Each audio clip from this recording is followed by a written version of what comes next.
Hello mga kabibig! Welcome back sa ating bagong YouTube channel. Ito ang pinakamaingay na YouTuber sa balat ng YouTube.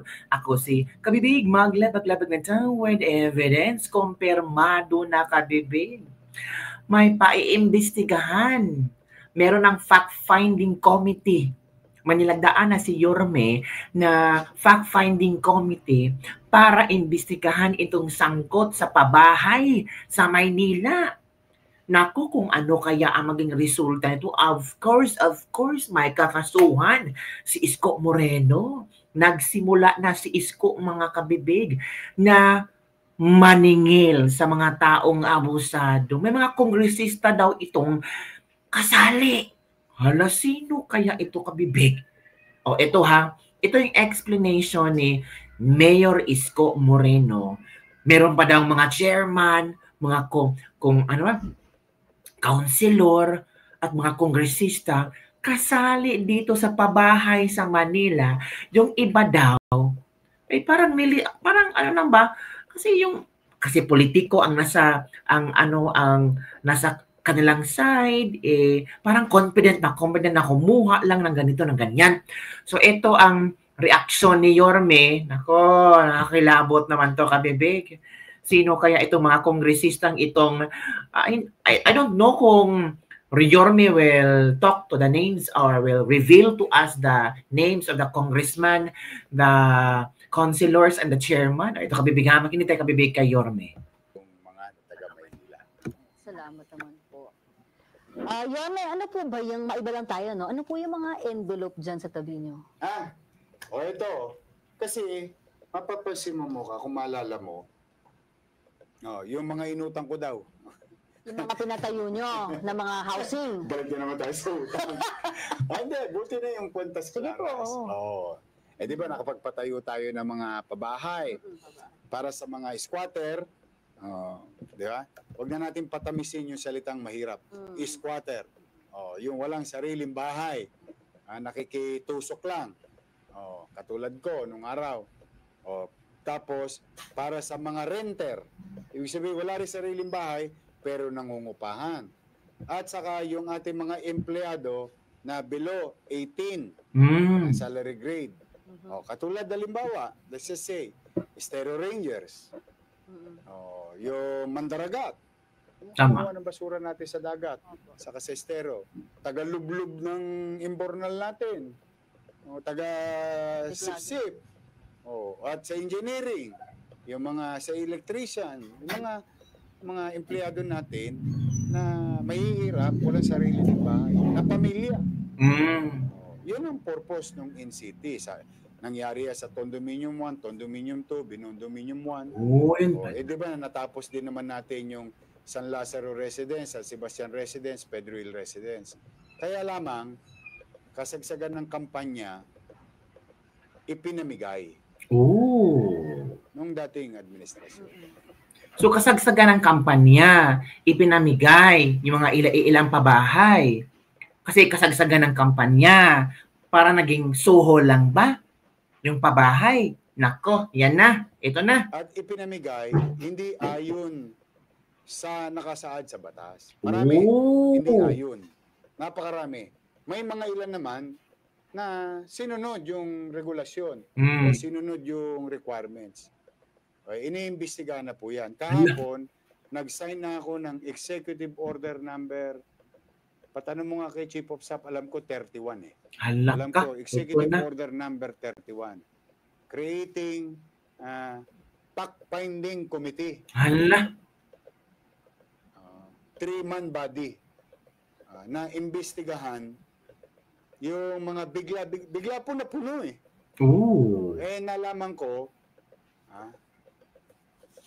nalaman ko Mocha, siguro magagalit sa atin kung pabaya tayo magagalit sa atin ng mga taxpayer at mga manonood. Kasi maraming aplikante dyan. Napagalaman ko, konsihal, congressman, secretary to the mayor. So dalawa, konsihal, congressman, dalawang congressman, secretary pa ng mayor pa, meron pa. iba't iba pang malalaking posisyon, o sila naglagay ng mga pangalan. So nilagyan agad ng mga pangalan kahit hindi sumunod sa batas, sa regulasyon, kung sino ang pwedeng tumira sa pabahay. Ginawa ito sa kasagsagan ng eleksyon. Agoy. Na magbibigyan ng pabahay. Nang walang requirements. Na walang requirements. Puro ano lang po. Nakita mo yung reaction mo? Oo, grabe. Ikaw, katabi pa kita Paano pa kaya yung yung nanonood? So, inabuso. Tapos, pinamigay sa mga chairman. Punong barangay. Mga punong barangay. Nakilala naman namin may pera. O katulad ng isa sa 5th District, lagi maganda bag nun. Mamahalin. Mamahalin yung bag nun. Hindi ko lang papangalanan muna pero alam niya siya ang tinutukoy. Sila may award. So ang punto ko, wala namang masamang ipamigay. Kasi yung purpose ba't natin pamigay sa qualified? Sa karapat-dapat. Oo. Yun ang kinagagalit ni Yorme. Pwedeng ipamimigay doon sa mga qualified. Pero yung nabigyan sa panahon ng eleksyon, nabigyan ni congressman, nabigyan ng ganito, ng ganyan, walang mga requirements, agad-agad binigyan without due process. Diba? Tapos, dapat sana itong babae na ito ay para sa mga taxpayers, yung mga mahihirap, yung mga taga-squatters. Naku, nalaman ni Yorme, may chairman pang nagkaroon ng pabahay na iyan. Diba? Napaka-unfair naman. Talagang ginamit para pampolitika. Bakit natin lalabagin yung isang magandang batas na makapagpapataas ang antas ng pamumuhay ng tao? Correct. Pag inutang, kasalanan ko. Pag pinamimigay, sila may gawa. There you go. Hindi ko maintindihan. Ginawa ko ang lahat ng yan sa kasagsagan ng pandemya para maiangat ang antas ng isang pamilyang Manaleño. Family. Meron pa mga awardee. Di ba, family? I won't offend anyone. Single. Awardee.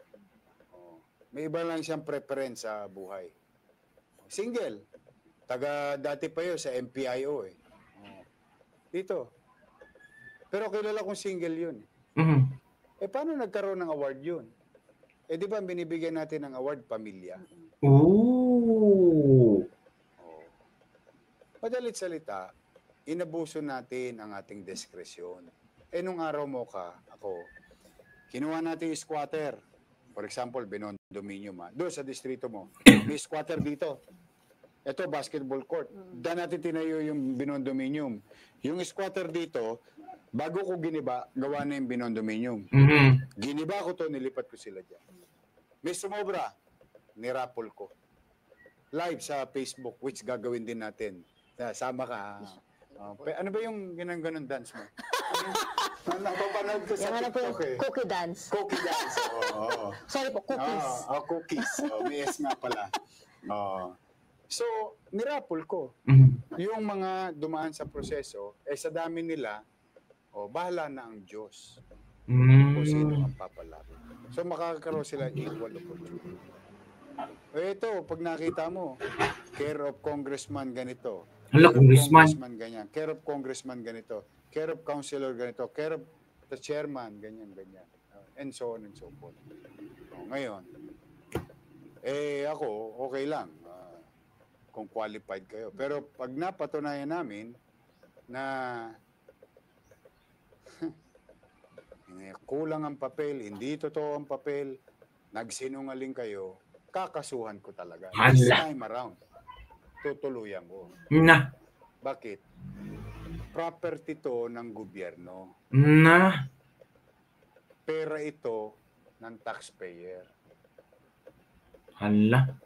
Pera to ng taxpayer. Ang obligasyon ko bilang alkalde, ang lahat ng ari-arian ng pamahalaan ay kailangan kong maingat na panghawakan. Correct. Maingat kong i-dispose. Kasi pwede akong mag-dispose, pwede akong bumili. Mm. Katulad yung ginagawa natin sa expropriation. Diyan sa District 2, marami akong biniling lupa nung panahon natin na yun. Sa District 5, yung mga binibili. Pag-aari na ngayon ng gobyerno. O, siya namang ibibigay sa awardee, siya namang babayad sila sa gobyerno. Ganun yun. No? Obligasyon ko naman yun. Kaya, itong mga to, mga chairman to, hindi ko napapangalanan. Marami na eh. Kasi yung isa, may una nang sumuko. Sumurrender na. Susi ng kanilang unit. Pati award. Buti nga may award pero walang application eh. Oh. Yung ibang nanonood dyan eh. Shoutout to. Tingnan natin kung gaano magsha-shoutout. Ito nga Gaano po. karami magsha-shoutout. Yung ibang nga nanonood dyan, Yorme, paano mag-apply? Yorme, matagal na ako nag-apply. Yorme, kailan ba?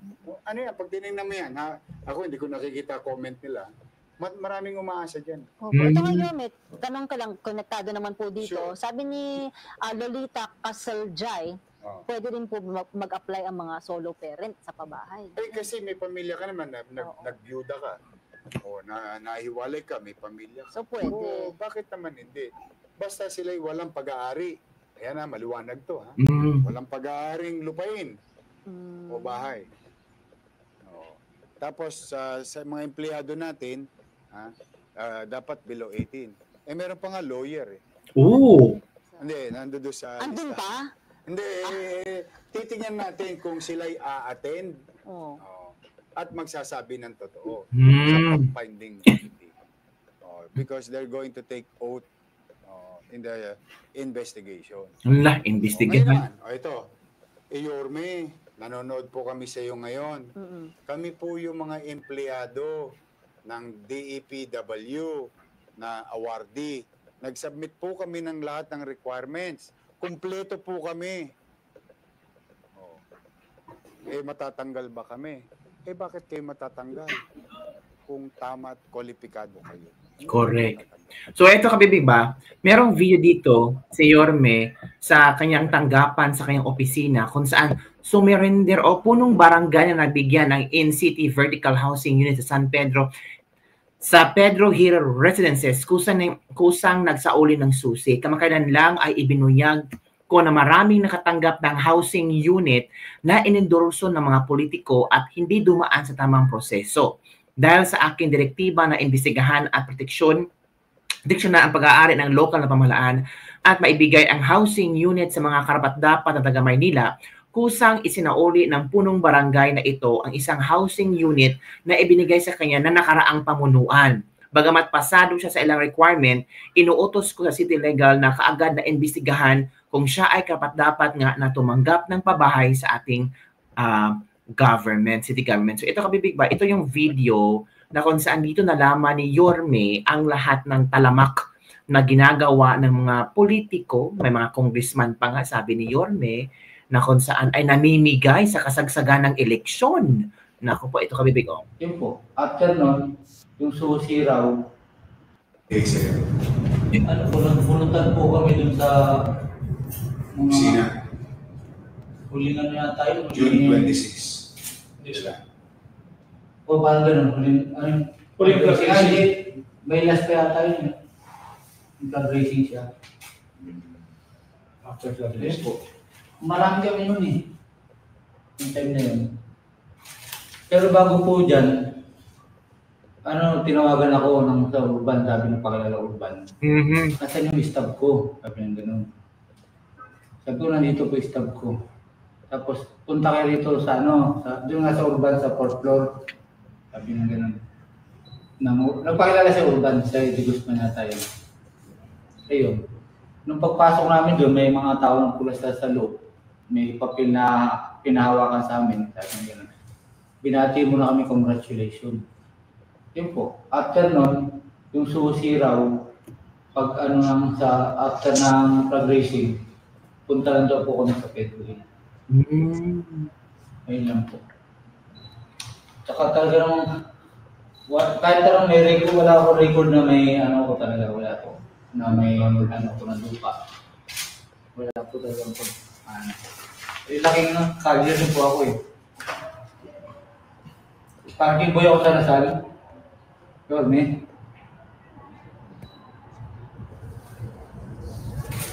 Baka ito ba natakot na nang malaman nila na magkakaso talaga si Yorme at iimbestigahan, 'di ba? Lahat ng ano ko eh. Stage vapor. Tanod. Bago ako naging kagawad.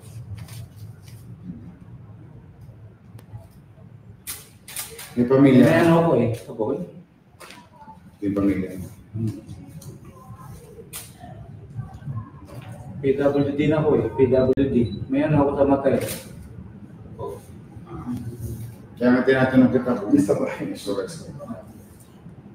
Kaya lang nakasave siya para hindi matukso ba, diba? Oo. Ingatan din natin. 7 anak mo. 6 po na babae. 2 ako. Babae rin po. Saan ka nakatira ngayon ba? Puro rental po.